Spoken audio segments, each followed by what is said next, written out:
Welcome to our mystical musings, and we're going to have some time answering your questions. If you have any questions about any of the topics that I know about or teach about, hypnotherapy, past life regression, shamanic tools, astrology, tarot, whatever is on your mind today. But if we also have time, I may cover the 5 branches of philosophy a little deeper than we've talked about before. Um, and I want to welcome my assistant, Anna, who is going to track the Facebook comments. So people in people in the Zoom call, we can talk live. But if you have questions and you're on Facebook, then if you want to ask questions in the chat, you can do it that way as well.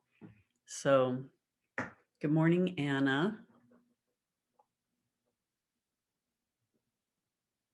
She's in Mexico, so she's delayed sometimes. Are you there?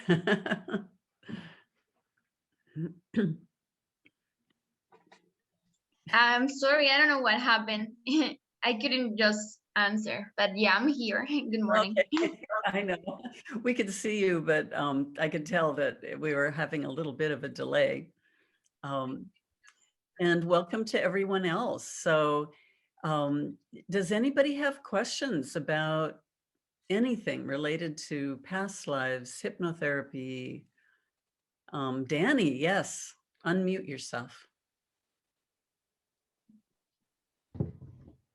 Thank you. I'm so glad this is a question session because I've had so many questions, but I don't want to assert something that isn't true, but I also just want to check it out. So basically, I have a program called the Soul Power Experience, and I talk about soul a lot. But Mary Lee, you talk about soul and spirit and everything very practically, like literally you've seen these things happen. So I love your way of knowing, all the different ways of knowing, because I do want to process what I'm helping people discover through all those ways of knowing. But basically, I'll just summarize one of the points. I read in a book by Deepak Chopra, How to Know God. And I'm an ordained minister, but I'm ordained online now so that I can do and believe what's deeply true for me. So I use the term God very, very, very broadly. But anyway, he talked about in the Indian tradition that our soul, we have an Atman soul, the eternal soul that goes with us, that spiritual connection to divinity. That's how we're all divine. And then we have the Jiva soul that kind of, struggles with us with each lifetime, is the one that I say is evolving with each lifetime. And so that's just a worldview that helps me understand, my divinity and how I'm, growing up with every lifetime. I love the past life and reincarnation and all of that. I feel like it's really true because I feel like we shouldn't just have one chance to do life, right? If there's something we just didn't learn and didn't experience in this lifetime, we can do it later. But anyway, and so I just wanted to talk to you about that concept of Jiva and Atman soul, the Atman being the spiritual, certain, follows you all eternity, and the Jiva soul being the one that evolves for a lifetime. Because I've heard you say, and I'm sure it's true, that, our souls can kind of like come and go and choose different bodies. And so then how does the soul then pertain to each person? If they can like come and go like that. Just interested to know that. It's not come and go. So one of the things that happens a lot of times in our language or in our concepts of soul and spirit or even higher consciousness, that sort of thing, is that we think it's something separate. Okay, we think of, oh, I'm going to go connect with my higher self as though that is over there and I am over here, but it's really one continuum. So, the Eastern Indian Hindu language, they express these terms differently, and I'm not as familiar or an adherent of that religion or that philosophy so strongly. So I use more Western terms. And so, um, so the term that we use for that overarching complete self would be soul. Okay. So we have our soul, we are, and we are, you know, but the soul is like a hologram. It's a virtual, it's not a physical existence. It's virtual and it's dependent on the the in the intaking or the experiences of the subtle bodies in particular, and how the soul and the consciousness, um, it's almost like playing a guitar, what those strings are, so the soul is this virtual structure. And then the spirit is that energy or that part of the soul that incarnates into a human body or into a body, right? Into a physical body. And so the spirit comes in, that part of, you know, that part of the whole comes into a physical body and has experiences, um, establishes its value system, responds to certain things, has a sense of life. And the sense of life is its emotional response to things. So some people may have a sense of life that the world is a very dangerous place and you can't trust people. And, there's a lot of, um, I don't want to call paranoia, but it's sort of paranoia, right? Or it's just like that more, more cautious, excuse me, a more cautious view of interacting with the world and based on experiences throughout many lifetimes, I'm sure. Um, or we might have a sense of life that the universe is here to support me and everybody really has a good agenda, but sometimes make mistakes, or that sort of thing. So, our sense of life is how we are emotionally relating to that. But that's all part of it. But what happens is as we go into these various bodies, incarnating, um, or stepping in, or however we're doing that, and even the experiences between lives, right? Because that's one whole continuum. Um, that is feeding into this virtual construct that is our soul.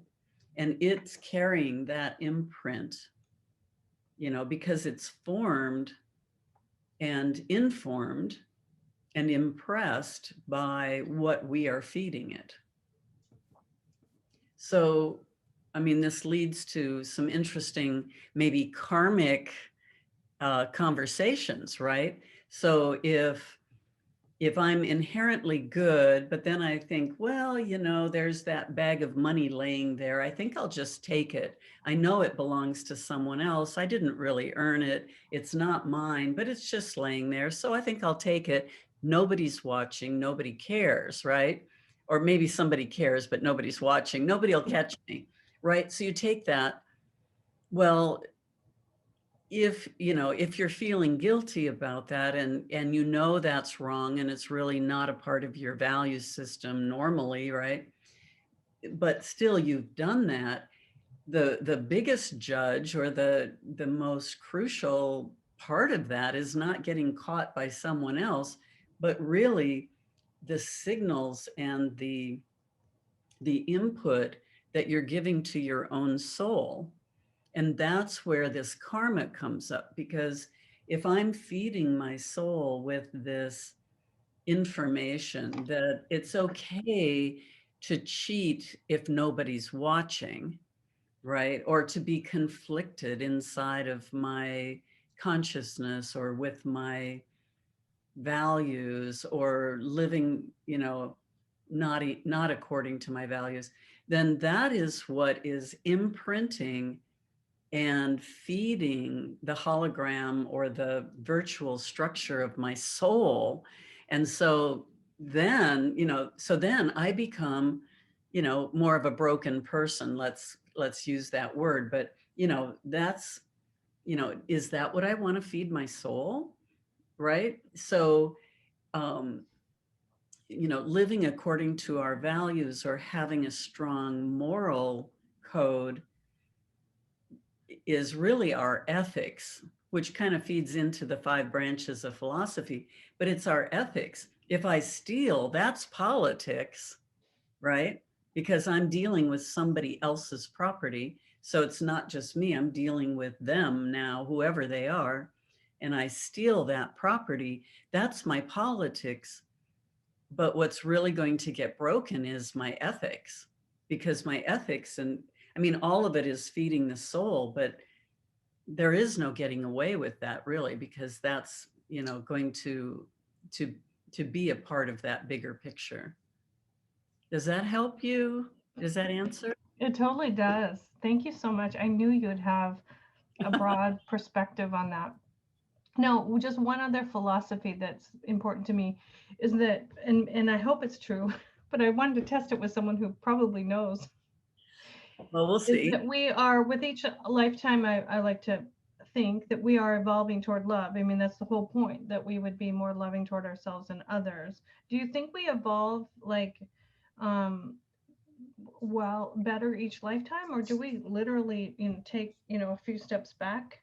Or with each lifetime, do you have any sense for that evolution process?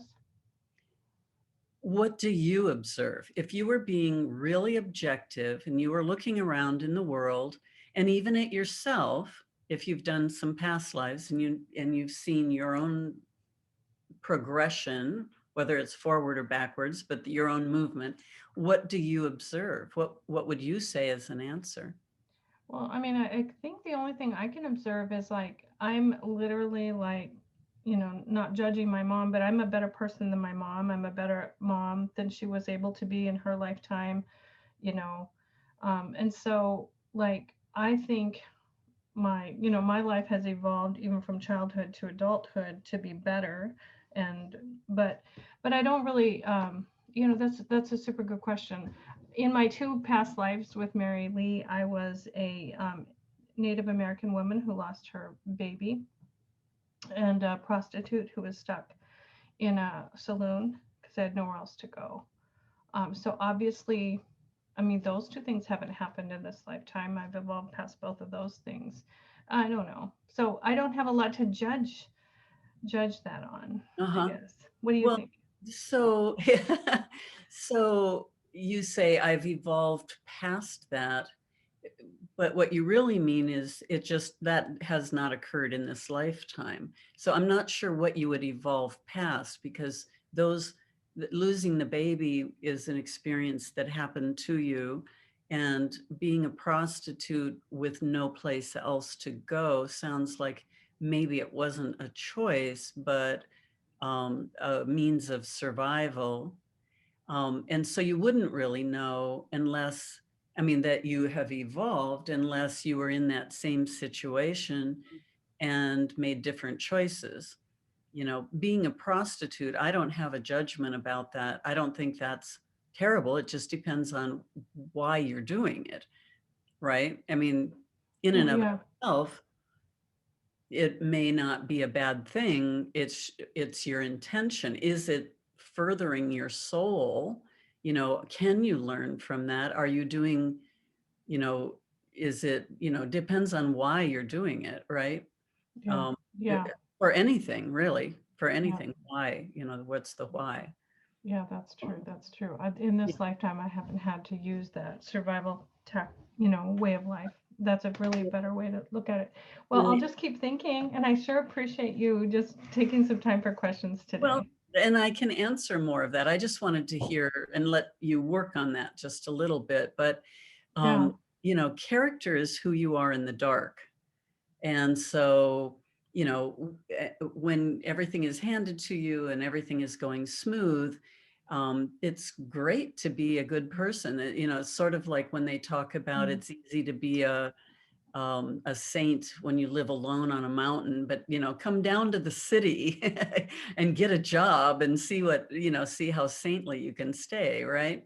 Learn, when you get into the struggles and the relationships and all of that is when we get the challenges. And that's when we get to prove what's really in our character. So, but to answer the fundamental question, are we always evolving? Um, this world, our 3D world, and probably other worlds as well, are all under the rules of physics. We can't live outside the parameters of true physics, right? And we know in physics that everything is in entropy, which means it's all breaking down.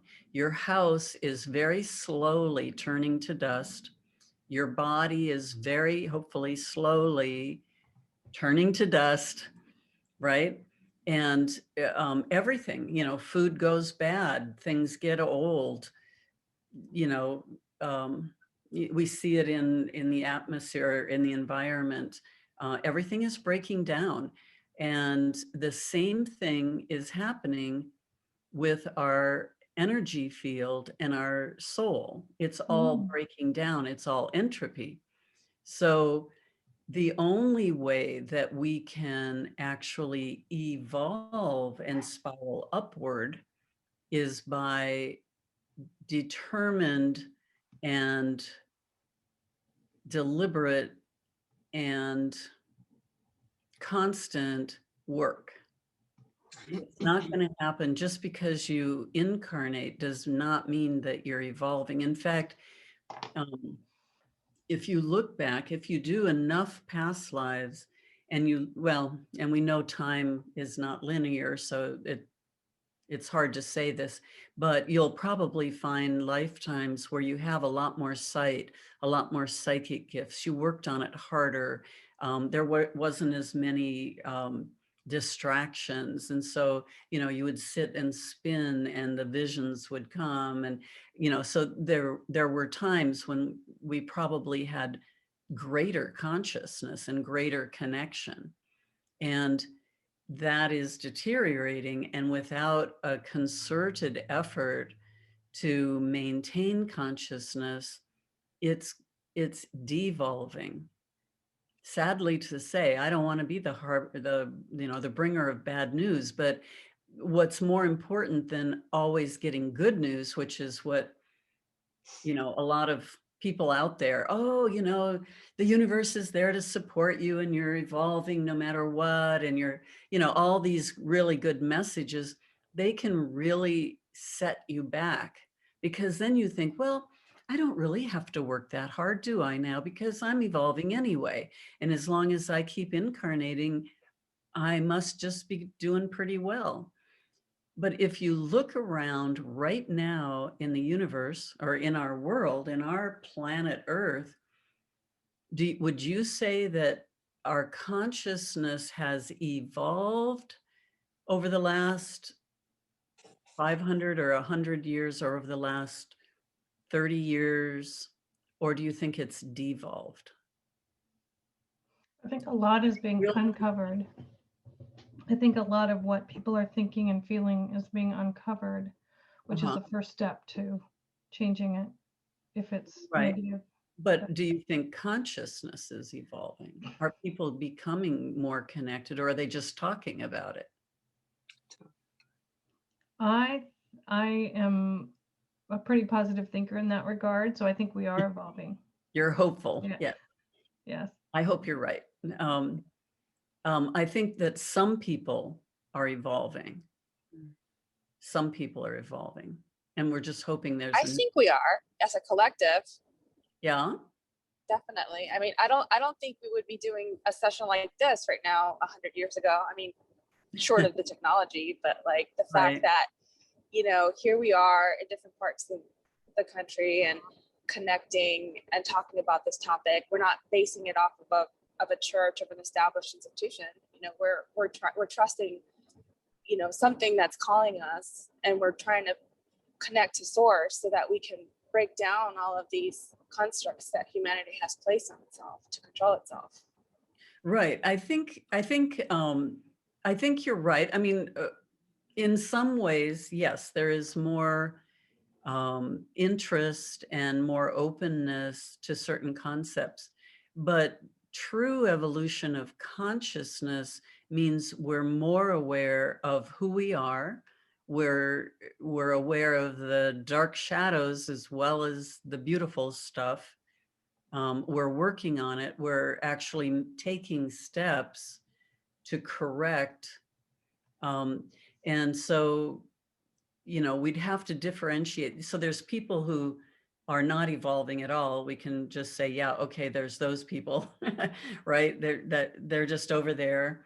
And then there's other people who are very, very interested in all of this, but they really want to go to a psychic and have somebody tell them their information, um, something like that, rather than actually having to exercise that muscle and actually look at things and see them themselves.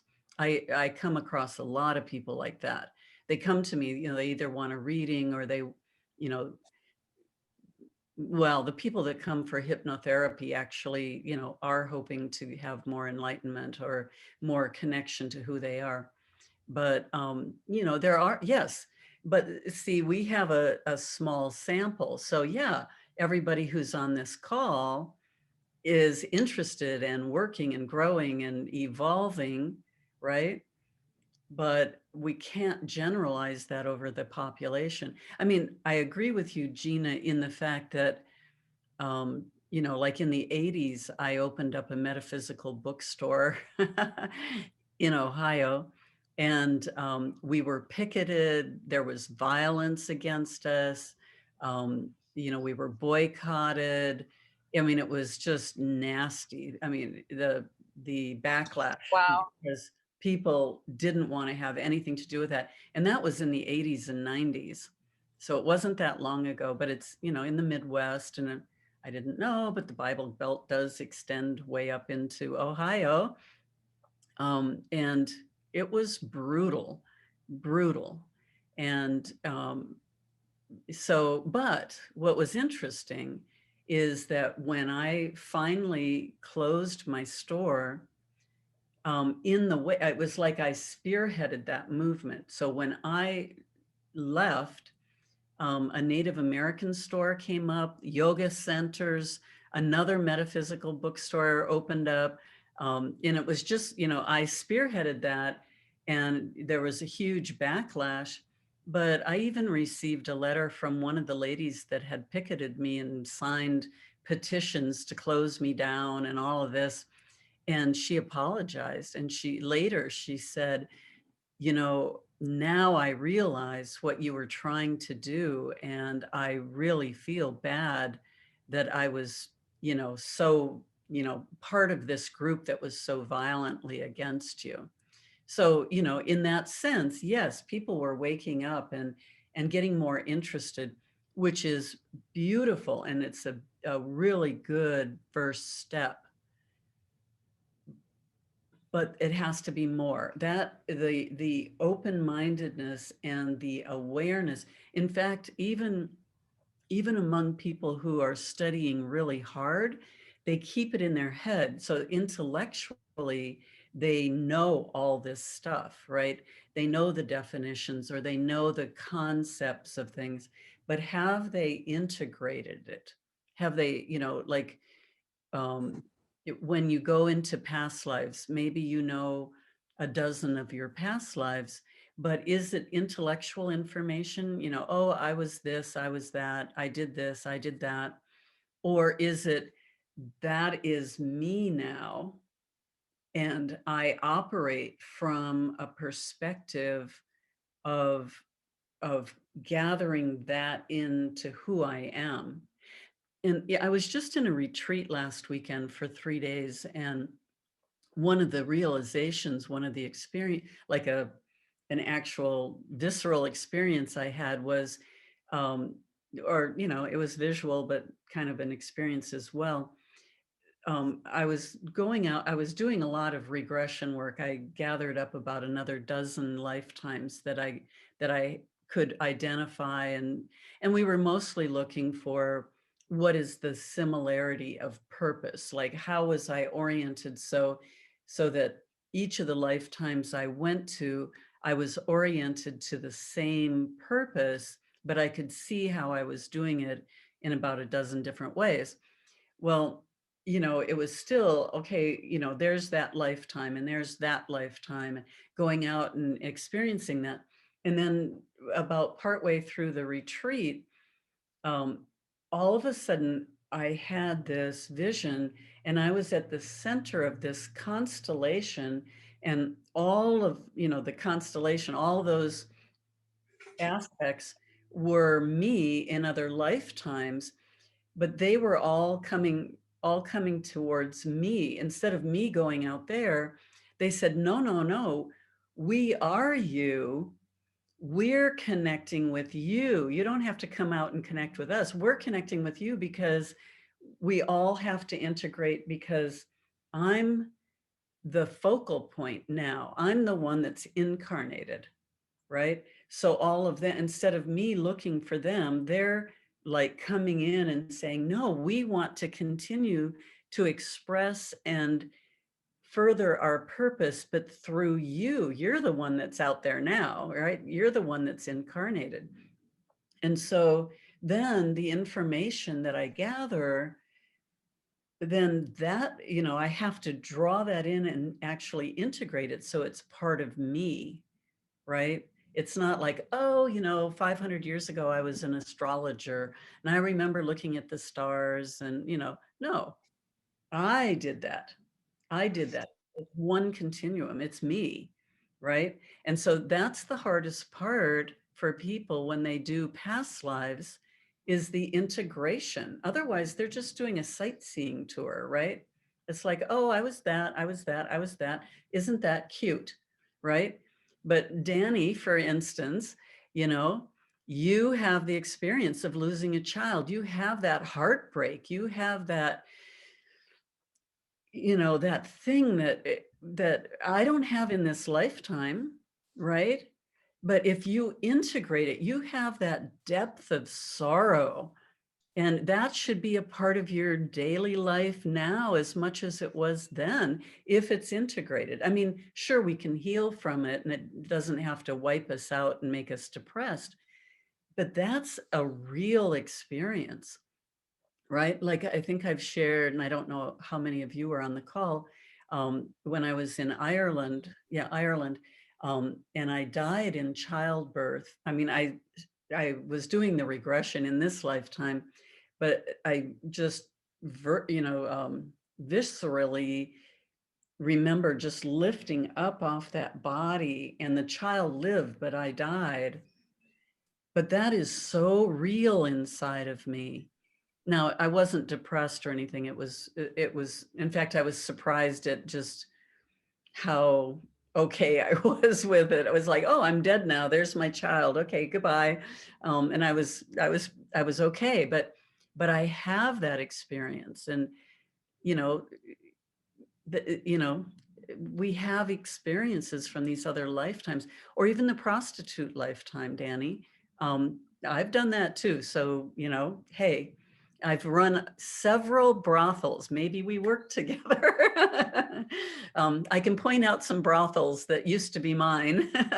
um, and I have no problem with that.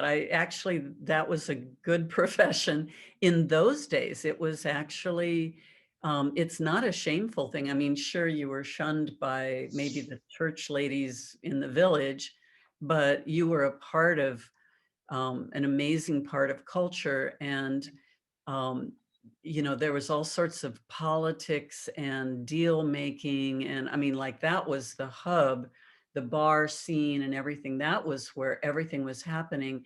Treaties were made, and people who couldn't talk to each other could convey messages through there. You know, I mean, it was like a hub, very important service, energy wise. You know, so you know, and in many cases, that was preferred over being, um, you know, married off to some guy that, you know, would end up being a wife beater, or, you know, just having some kind of life prescribed for you by your father or whatever through an arranged marriage. You could go off and have all this freedom, and you could wear these great outfits and, you know, it was a whole different culture, right?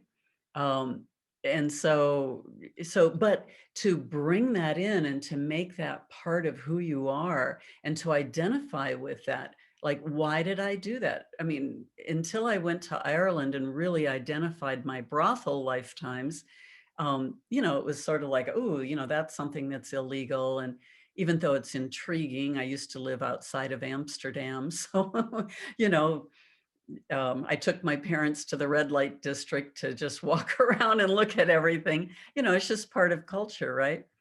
Um, but once I really integrated that into who I am and understood the service that was and the power that was happening in that location or in that service. For instance, because I was running this house of ill repute on the outskirts of this town in Ireland, in Kinsale, Ireland, um, there was a young girl who had gotten pregnant, and the church, her family, everybody just shunned her. You know, that was just horrific that she had gotten pregnant. And she was young, she was underage and unmarried. And she went out into the ocean and tried to drown herself. And somebody came along and pulled her up out of the water. And then what are they going to do with this pregnant girl? They brought her to me, right? Because the church wouldn't accept her. Her family, the town had totally shunned her, and she was just going to starve or die. So she was going to take her own life. Well, she came to my house. I raised her baby, and she cooked and cleaned. She was not one of the girls, but she cooked and cleaned and had a life, you know. So that was the sort of thing that I was able to provide for women, you know, as an alternative lifestyle. um, and so, you know, I know her in this lifetime. She came up to me and she said, thank you so much for that lifetime, right? So, but we have to integrate those and understand why we did it. What was the purpose? What else was going on? That was when I really learned about all the politics that were going on, and the power of that position. But, you know, we can get off that topic, but any lifetime, what if you were a musician, right? Um, and if that's in your soul legacy to be an artist and a musician and all of that, you go into these different lifetimes and, um, you know, imagine yourself playing the piano or playing the guitar or the flute or whatever instrument. And then you come back, you know, in different styles and different eras, right? Maybe it's classical, maybe it's blues, maybe it's jazz, maybe it's rock and all this. And you bring all that back. And it's nice to say, hey, you know, I was a jazz musician in New Orleans back, you know, at the turn of the century. But what if you bring that in and you go, I can do that now, right? And you bring that in as part of who you are. That's how we raise consciousness, is expanding our awareness of our soul, of our purpose, and integrating that to become who we are. Then, you know, when people are doing that, that's when we're going to see the consciousness of this planet raising.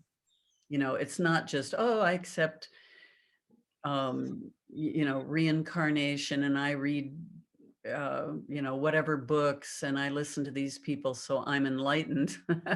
You know, maybe you're well read, maybe you're well educated, but have you integrated it? Does that allow you to see patterns? Does it allow you to identify contradictions? Does it allow you to see maybe a little bit into the future and make better choices? Does it allow you to see what protections are around you or not around you, or what entities are around you, what spirits? Can you identify any of that? So, there's a lot of room to grow to get back into that. Does that help, Danny and Yes. Gina? It helps very, very much. Thank you so much. Okay. When you asked me that question, what do you think? Are you evolving toward love? And I just tried to name some practical things. I still believe in, we kind of take one step forward and two step back sometimes, but our two steps back teach us more than we would have known had we not taken them. So even in that little common thought, that could be true for lifetimes as well. Mm-hmm. So. Yeah, I mean, the challenges that we face are going to help us to evolve better,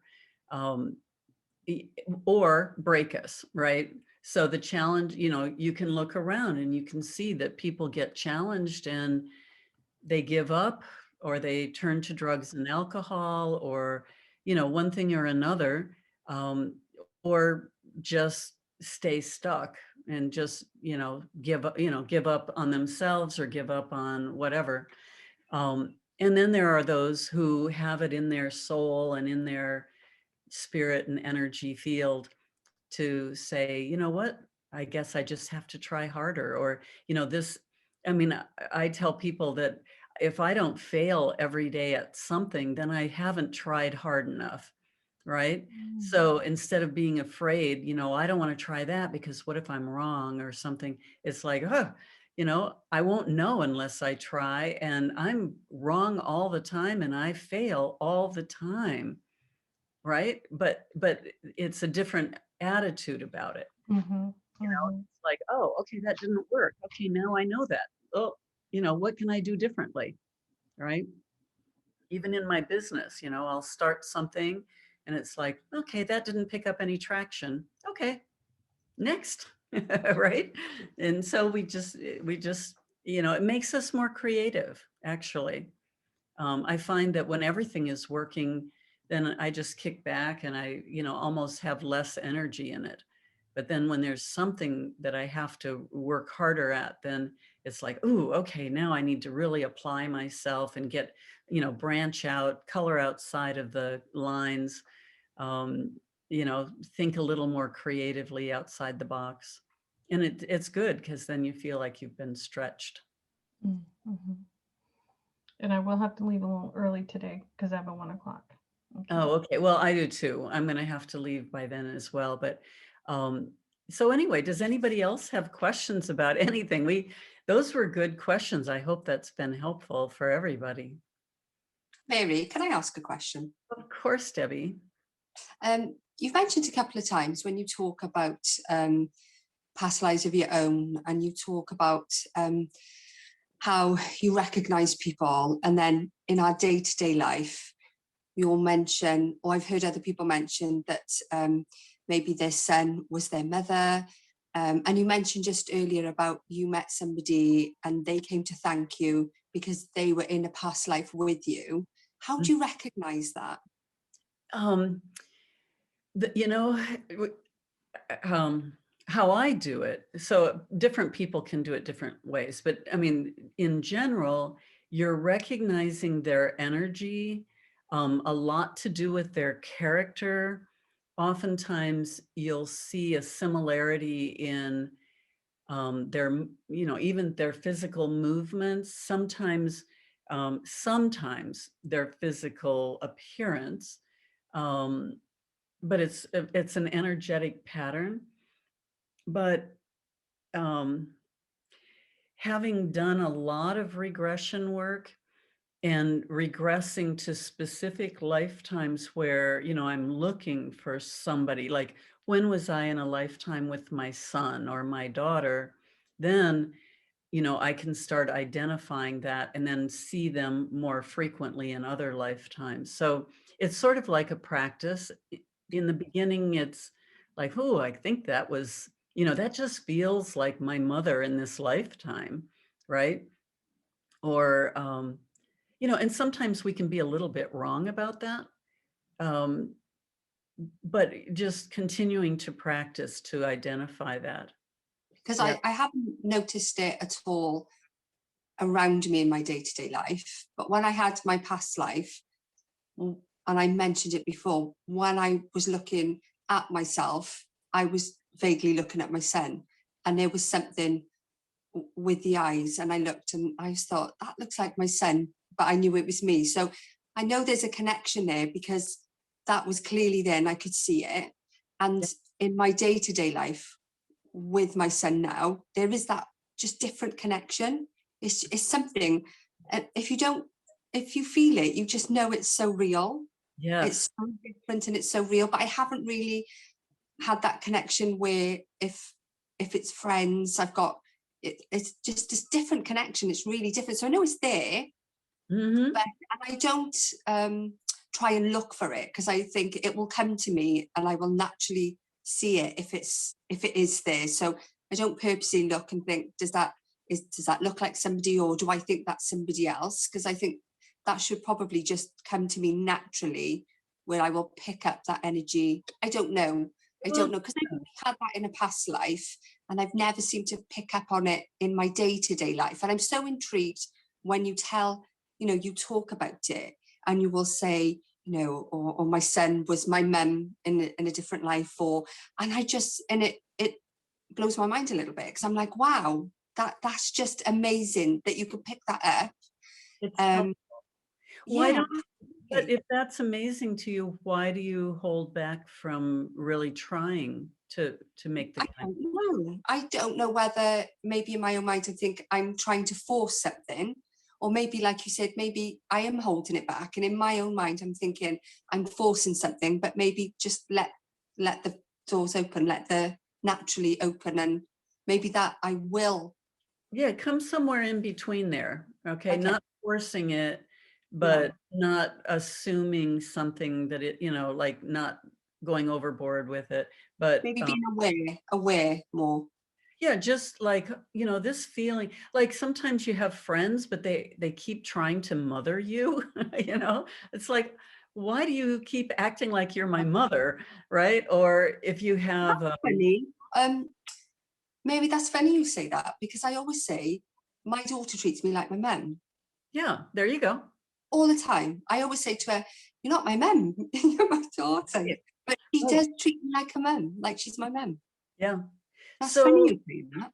right. Well, so, and it won't be in every single lifetime, but maybe there's one that is present, or a lifetime that's connected to this one, and the reason that you've changed, now you're the mom and she's the daughter, is because of a lifetime that you had, and this, just reverses the roles, or you had made an agreement to come back, or whatever. So it would be good to go into another lifetime and look for when your daughter was your mother and see what that lifetime was about. Yeah, But most of the people, literally, like, I was like, when you said that, it was like a light bulb that just went yeah, off. Thinking, wow, yeah, that is my daughter. it was That, coming to you already. It yeah, was showing up and absolutely. you weren't even seeing it. Thank you. No, that's good. What Thank you. happens. Yeah, things show up and we don't see it, right? But yeah, just keep practicing that. The people that you really choose to have in your life, whether they're spouses, children, the friends that you pick to bring into your life, there's probably going to be other kinds of relationships that you've had, siblings, married. I have a really good friend. We've been friends for 35 years, or maybe a little more. And we go way back. I mean, she was my husband in a lifetime. She's been my mother. We've been sisters together, and we remember all of that. And so it deepens our relationship, because it's like, How, you've been doing that to me for 1,000 years. Would you quit it? how Or do you know that? How do you know that that's what that we do in they? the past lives. Oh, okay, We remember the you lifetimes. remember. Yeah. It's so interesting because it makes so much sense as And well.